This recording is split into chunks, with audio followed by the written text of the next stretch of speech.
Ayan, hello, good morning. Welcome to Ani Things. Yes!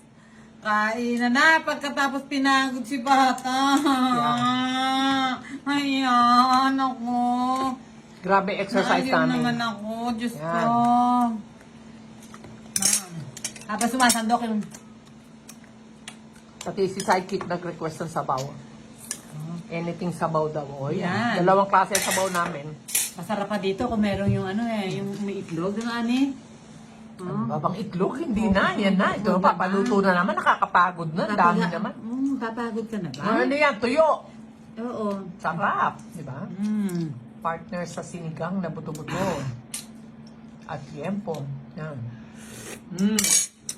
Maglaway kayo sa tuyo. Napakasarap. Pag madalang ang tuyo, talaga namang ano, sarap. Nakakamiss ang tuyo. Hindi na makausap. Meron kaming atay din. Ayan, atay ng chicken. Oh. Maingat. Meron din kami ditong kinilaw. Ayan, tangige. Ayan na. Gutom ka ba? Kahapon pa ako kumain. Kahapon pa. Tapos alauna na ngayon. Ade, wow. Galing, ano? So, fasted state. Nag-exercise kami. Asin lang at tubig. Yan. So, ito, Saripa. Buksan mo yung ano, yung isa na yan. Ayan. So, yan ay papaitan pa namin.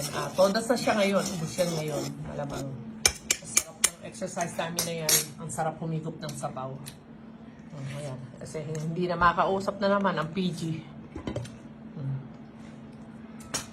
Hindi pwedeng ano hindi mo ako titiran. PG. Grabe. O yan, ganyan lang kasimple. Simple pa yan. Mga galing lang naman sa rep yan eh. So yung tuyo lang naman ng ano sariwa dito na bagong luto. Yung atay na nasa rep lang. Kinilaw sa rep lang. Yung sinigang sa rep lang. Yung papaitan sa rep lang. O naisip namin, ternuhan ng tuyo yung sinigang. O, ganun lang naman kasimple. Mag-pair-pair. Siyempre, ang saya ng buhay, no rice. No rice? No rice.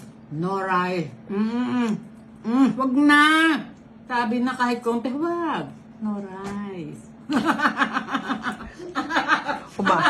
Umaalog yung taba ni Sari sa chat. Umaalog yun. Isa pang alog. Isang alog dyan. Umaalog ang tiyan niya. Grabe, umaalog. Huling-huli ko, umaalog sa kasatawa. Siyempre si Sidekick naliligo. So yun ang masarap. Right after ng aming exercise ay diretso sa banyo. Yan. So para yung mga pawis ay matanggal na ng todo-todo nang hindi na bumalik sa katawan natin. Eh siyempre si Sidekick ano yun, maya-maya pa ng konti yun, parang dalaga yun. Kami naman parang binata. Oh, di ba? Baka mo Sari, konti lang. Tululaway na ako sa ano yan. Ang una kong trip dito, itong papaitan. Siyempre! Diyos ko. Yes. Wow. Wow. Sarap. Merong nag-comment si Ate Jocelyn Biason na meron daw siyang papaitan. Ay, hindi raw siya kumakain kasi meron yata siyang natikman na papaitan na may amoy mabanto. Sabi ko, oo, alam namin yun, yung ganong amoy. Yun yung mga hindi masyadong malinis ang pagkakaluto at pagkakalinis ng mga laman loob. Laman loob yun eh. Ang original namang papaitan ay mga laman loob yan ng baka. Pero kami, kung... Talagang may amoy talaga. Ito yun. Oo, pero memorize namin kasi yun at kami ay, diba, galing kami dyan sa hanap buhay na yan. So, mas pinili nilang namin na ganito, yung goto, yung tuwalya ng baka, at saka lang laman ng baka. Oh, di ba? Walang amoy. Pwede namang ma-avoid yung amoy eh. Laman loob talaga, ang hirap tanggalin ng amoy niyan eh, ewan ko. Pero depende naman siguro yan kung kayo, kung trip nyo, ako, ayaw ko, ito lang gusto ko. Ganon naman eh. Di ba bata? Alam niyo po anong araw? So, yung tuyo, yung ganitong tuyo, 10 po kami, kasamang nanay at tatay. 8 magkakapatid. 5 lang po. 5 lang po na tuyo ang ulam namin. Siyempre po, yung iba, bakit magkakasya yun? Sa totoo lang, kung di ulo, kaliskis yun sa akin. Pero isang bandihadong kanin. O bakit daw kaya ganun lang, kalahating tuyo? Tanong nila. Marami po kaming bigas sa munting saka ng tatay. Hindi kami nauubusan ng bigas. Siyempre, wala kaming pambili. Correct. Wala kaming pambili. ng ulam. Ngayon naman marami kaming pambili. Nag-low carb. Ay, patay din! Bakit? Hindi sagana, Good po, buy rice, di ba?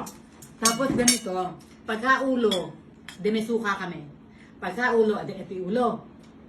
Ang ginagawa ko namin isang bandihadong kanin. Tapos gaganyanin ko lang po, oh. Tapos ididildil ko sa kanin, ganyan. O kaya sisip-sip akong konti. Ganyan lang. At isang dakot na kanin. Ganon. Ganon talaga, totoo yun. Ganyan ang buhay Totoo namin. yun. Kalahating tuyo. Kalahating tuyo. Tigka kalahating tuyo lang kami. O kaya kaliskis lang. Yun sa akin. Kasi siyempre, bunso ako. O, di ba? De, dadaan nyo ng iba sa tanda. Joke! Ngayon, Napakasarap. isang makmak na tuyo. Ayan, ngayon di ba ang dami ng tuyo. Pero walang kanin. Walang kanin. Sasabayan nyo lang ng maraming gulay. Okay, so babay na! O bata, babay ka na. Bye. Nang tayo makafocus na ng kain, sobrang sarap. Thank you.